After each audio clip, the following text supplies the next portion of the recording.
யோ original அவங்களே ஒரு கோடு போட்டிருக்காங்க, டூப்ளிகேட் நமக்கு ஏன் 3 கோடு போட்டு விட்ட? எனக்கு என்னடா தெரியும், யூடியூப்ல அந்த மாமா 3 கோடு போட்டிருந்தாரு, அதை பார்த்து நானும் அப்படியே வீட்டுக்கு வா, உனக்கு முதுகுல 3 கோடு போடுறேன். என்ன உங்களுக்குள்ளே பேசிட்டு இருக்கேன், எதுவா இருந்தாலும் தயங்காம கேளுங்கோ. அப்பா பொண்ணு வர சொல்லுப்பா. நாளையாவது பொண்ணு வர சொல்லுங்க, பார்த்துட்டு போனோம். சரிங்கோ, தோ வரேங்கோ. பெரியவால சேச்சுக்கோ. சும்மா இருமா. ஆசீர்வாதம் பண்ணுங்க. அம்மா ஏம்மா பதறினே இருக்க? எல்லாருக்கும் காஃபி குடுமா. லோ பிபி எடுத்துக்க ப்ரூ காபி. அம்மா எடுத்துக்கோங்க. மாமா காஃபி குடுமா. அப்பா ஐயங்காரத்து காஃபி, ஐயங்காரத்து காஃபி தான்ப்பா.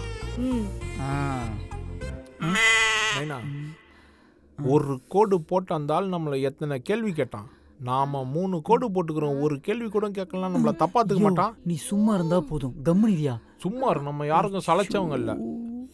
இவர் ஒரு ஆமா, பொண்ணுக்கு சங்கீதம் வருமா? சங்கீதம் வருமாவா? என்ன அப்படி கேட்டுட்டேன்? என் பொண்ணு பாட ஆரம்பிச்சானா சாட்சாத் அந்த சரஸ்வதியே வீணை எடுத்துட்டு வந்துடுவானா பாத்துக்கோங்க. அப்ப கர்நாடகமோ மலையாளமோ இதை எடுத்து விட சொல்லுங்கண்ணா. ஜன்னி உட்காந்து பாடுமா. சரி.